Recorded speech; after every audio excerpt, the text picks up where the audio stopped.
बिस्मिल्लाहिर्रहमानिर्रहीम। आज मैं आपको डिस्कस करने जा रहा हूँ शॉक। असल में शॉक क्या होता है और इस लेक्चर में हम डिस्कस करेंगे कि शॉक की टाइप क्या है। What is shock? Circulatory system fail to supply blood to different organ of the body.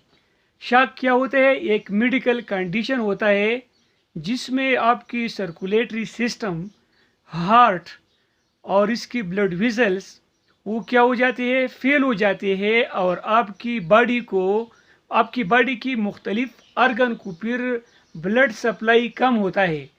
तो जब ब्लड सप्लाई कम होता है तो आपको पता है कि ब्लड न्यूट्रिएंट भी कैरी करते हैं और ऑक्सीजन भी कैरी करते हैं। ब्रेन में मुख्तलिफ पार्ट में ये क्या करते हैं, ऑक्सीजन कैरी करते हैं और न्यूट्रॉन कैरी करते हैं।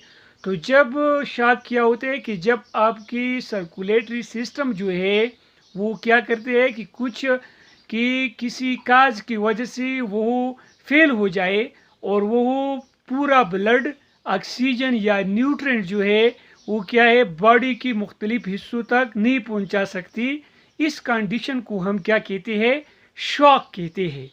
सिंपली हम ये भी कहते हैं कि sudden drop in the blood flow. जब ब्लड फ्लो का सडन जो है वो ड्रॉप हो जाए, मतलब ब्लड फ्लो कम हो जाए, इसको हम क्या कहते हैं, शॉक कहते हैं। अभी क्वेश्चन अराइज होते हैं कि असल में शॉक की टाइप कितनी होती है, मतलब काजेज क्या होते हैं शॉक की, कि इसके कौन से टाइप्स के होते हैं। एक को हम कहते हैं कार्डियोजेनिक शॉक।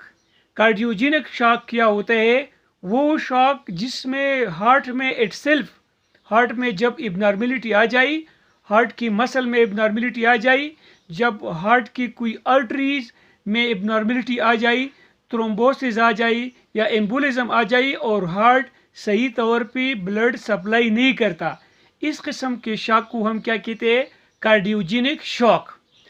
जो दूसरा टाइप है उसको हाइपोवोलेमिक शॉक है। हाइपो का मतलब है लोअर, वोलेमिक मतलब वॉल्यूम। हाइपोवोलेमिक शॉक क्या होते हैं कि जब हेमरेजेस आ जाए, मतलब आपकी बॉडी से ब्लड लॉस हो जाए या आपकी बॉडी में कोई ब्लड वेसल रप्चर हो जाए और फिर क्या हो जाए कि इसकी वजह से फिर बॉडी की मुख्तलिफ हिस्सों को ब्लड नहीं पहुंच सकते, इस किस्म के शॉक को आप क्या कहते हैं, हाइपोवोलेमिक शॉक कहते हैं।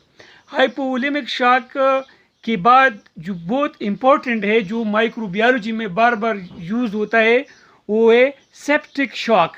What is septic shock? The shock that occur due to the septicaemia और the shock that occur due to the infection. जब कोई शॉक इन्फेक्शन की वजह से आ जाए, मतलब माइक्रो ऑर्गेनिज्म की इन्फेक्शन की वजह से जब शॉक आ जाती है, इसको हम क्या कहते हैं, सेप्टिक शॉक कहते हैं। असल में सेप्टिसीमिया की वजह से जब शॉक आ जाए, इसको हम क्या कहते हैं, इसको हम सेप्टिक शॉक कहते हैं। अभी सेप्टिसीमिया क्या होता है, आपको पता है कि ब्लड पॉइजनिंग को हम सेप्टिसीमिया कहते हैं। मतलब जब आपकी बॉडी में पैथोजन आ जाता है और आपकी बॉडी में मल्टीप्लिकेशन करते हैं ब्लड, इसको हम क्या कहते हैं, सेप्टिसीमिया। इस कंडीशन को हम सेप्टिसीमिया कहते हैं कि जब आपकी ब्लड में पैथोजन मल्टीप्लिकेशन करता है, तो इस कंडीशन को हम सेप्टिसीमिया कहते हैं। अभी आपको पता है कि नेचुरली ब्लड क्या होते हैं, नेचुरली ब्लड स्टेराइल होता है, मतलब इसमें बैक्टीरिया मौजूद नहीं होते, लेकिन मुख्तलिफ तरीक़ों से ब्लड को बैक्टीरिया पहुंच जाता है। सबसे पहले कि आपका स्किन में कोई क्रैक आ जाए, इंजेक्शन के थ्रू आपकी बॉडी में जो आपकी स्किन पे बैक्टीरिया है वो एंटर हो जाता है, या कोई कैटेटर यूज़ करता है, कैटेटर इंसर्ट करने से आता है, या कोई और डिवाइस जो है इसके ज़रिए भी सेप्टिसीमिया होते हैं। हॉस्पिटल में सर्जरी के थ्रू फिर क्या होता है कि सेप्टिसीमिया हो जाता है। मतलब सेप्टिसीमिया मैं आपको बता रहा हूँ कि सेप्टिसीमिया मतलब जब बॉडी में पैथोजन मल्टीप्लिकेशन करते हैं तो उसको हम मतलब ब्लड में स्पेशली मल्टीप्लिकेशन की करते हैं, उसको सेप्टिसीमिया कहते हैं। और ये सेप्टिसीमिया जो आपको पता है ज़्यादातर ग्राम नेगेटिव बैक्टीरिया जो है काज करते हैं, ग्राम पॉजिटिव बैक्टीरिया भी काज करते हैं, लेकिन ग्राम नेगेटिव बैक्टीरिया में एंडोटॉक्सिन होते हैं और वो सेप्टिसीमिया काज करते हैं। तो सिंपली ये क्या है, septic shock is the type of shock that occur due to the infection of bacteria. अभी एक टर्मिनोलॉजी होता है कि सेप्टिक शॉक हम इस तरह करते हैं कि sudden drop in the blood pressure. Shock क्या होते हैं कि जब आपकी ब्लड प्रेशर में सडन ड्रॉप आ जाए, इसको हम कैरेक्टराइज करते हैं सेप्टिक शॉक से। सेप्सिस असल में क्या होते हैं? सबसे पहले सेप्सिस जो है ये टॉक्सिक इन्फ्लेमेटरी कंडीशन होता है। सेप्सिस का क्या मतलब है? Toxic inflammatory condition spread from micro organism. ठीक है, प्रेजेंस या सेप्सिस को हम इस तरह डिपेंड करते हैं प्रेजेंस ऑफ पैथोजन और टॉक्सिन। जब आपकी ब्लड में, आपको पता है आपके ब्लड में पैथोजन आ जाता है, आपको पता है, तो इसके खिलाफ रिस्पांस शो होता है, ठीक है ना। और इस रिस्पांस की वजह से फिर इन्फ्लेमेशन काज होता है, ठीक है। और इस टॉक्सिन की वजह से जब इन्फ्लेमेशन काज होता है या पैथोजन के खिलाफ मतलब जब रिस्पांस शो करता है आपकी ब्लड में, वो शो होता है या टिश्यू के ऑर्गन में, इसको हम सेप्सिस कहते हैं। तो सेप्सिस की वजह से सेप्टिक शॉक भी काज होता है। सेप्सिस की वजह से फिर क्या हो जाता है? सेप्टिक शॉक हो जाते हैं। असल में सेप्सिस और बैक्टीरियमिया में और सेप्टिसीमिया में क्या फ़र्क है? सेप्टिसीमिया हम सेप्टिसीमिया कब यूज़ करते हैं कि जब आपके ब्लड में बैक्टीरिया मल्टीप्लिकेशन करते हैं, इसको हम सेप्टिसीमिया कहते हैं।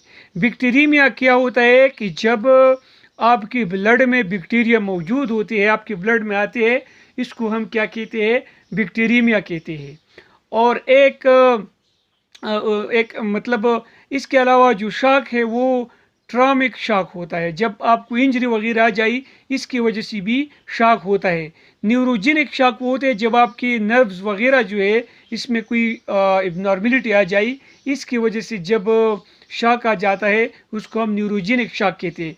तो सिंपली शॉक से हमारा जो मेन टॉपिक था आपकी मेडिकल माइक्रोबायोलॉजी में मैंने आपको डिस्कस किया। सिंपल शॉक जो है, सेप्टिक शॉक जो है वो हमारा कंसर्न था। बच्चे बार बार मतलब इसमें कंफ्यूज थे कि सेप्टिक शॉक क्या है। तो सिंपल शॉक का वो टाइप जो माइक्रो ऑर्गेनिज्म की वजह से काज होता है, इसको हम क्या कहते हैं? सेप्टिक शॉक कहते हैं।